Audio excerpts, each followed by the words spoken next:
Hi there and welcome to the History Teacher. This revision video covers Weimar and Nazi Germany from the GCSE Edexcel 9-1 course. Hopefully you'll also find it useful if you're studying any of the other exam boards or if, like me, you just love history. You can now become a member to support me to continue making this content from just £1 a month. Plus you'll get exclusive access to worksheets, revision materials, and you'll get to vote on forthcoming episodes. The link is in the description. Hi there guys! Last time I told you it would take a catastrophe for the Nazis to gain support, and this time we're going to have a look at that catastrophe and its impact on Germany. In October 1929, share prices began to fall in the US stock exchange. This was to have disastrous effects throughout the world. On Black Thursday, the 24th of October 1929, the Wall Street stock market crashed. This meant that shares in American companies became worthless because people were trying to sell their shares before they lost too much money. This was known as the Wall Street crash. Overall, within 1 week, the value of US companies had fallen by $4,000 million. This caused a deep economic recession in the US and had a devastating effect on the German economy. It caused a banking crisis in Germany. German banks had heavily invested in the US because it was a strong economy, but when the stock market crashed, they lost a lot of money. People began to panic that they would lose all of their savings again, having only just built them up after 1923. So people began going to the bank to demand their savings in cash. This is called a run on the banks.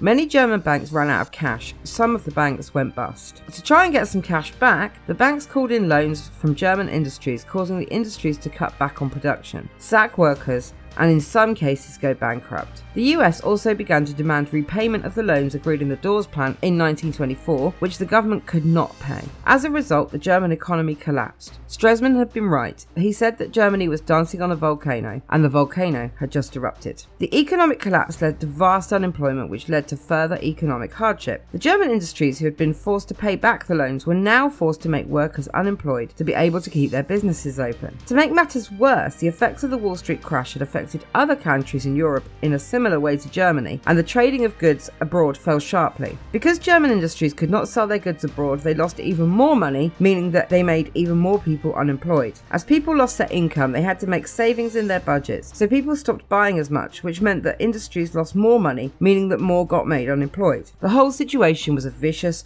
downward cycle. By 1933, 6 million Germans were unemployed. This had a serious effect on the people, but in different ways. With the income tax gained from people in work falling sharply, the government were forced to raise taxes to support the economy and public services. This meant that those who had been able to keep their jobs were now paying more in taxes. Added to this, the companies had to cut wages, and therefore people had less to spend. The government were also forced to cut unemployment benefit rate, meaning that those who had lost their jobs were even worse off. People who had been able to gain some savings following the hyperinflation now lost their savings once again. As the share prices in the US crashed, the value of people's savings also crashed. As people became poorer and poorer, some found they could not afford their rent, and as a result, the number of homeless people rose sharply. It was so bad that in many cities, makeshift camps in parks sprang up, with people living in tents. Also, with people wandering the streets angry and bored, the level of violence and theft increased. As you might expect, people looked to the government to solve the increasing crisis, but the government failed to respond effectively. Firstly, the Chancellor Heinrich Brüning, the leader of the Centre Party, increased taxes and cut the amount and length of time unemployment benefits were available. This angered pretty much everyone. The working class and left-wing parties were furious at the loss of unemployment benefits, while the right-wing parties and employers were angry about the increase in taxes.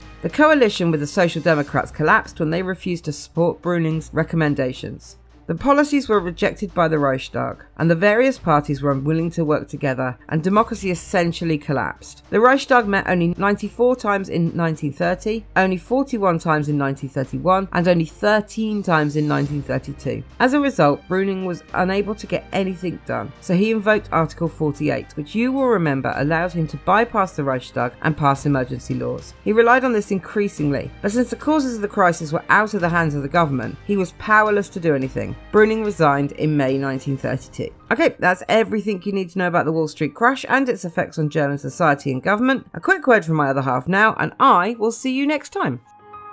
History teacher's SO here. She's given up work and is living off her savings to make these videos full time. Unfortunately, savings don't last forever, so we're asking for your help. If you can spare any money to help her keep making these videos, please visit the Buy Me a Coffee link in the description and give what you can. That said, we know these are difficult times. You might not have any money to spare, but you can still help. Like, comment, and subscribe for the algorithm, but also spread the word. Tell your friends, colleagues, and anyone you think might be interested. Thanks.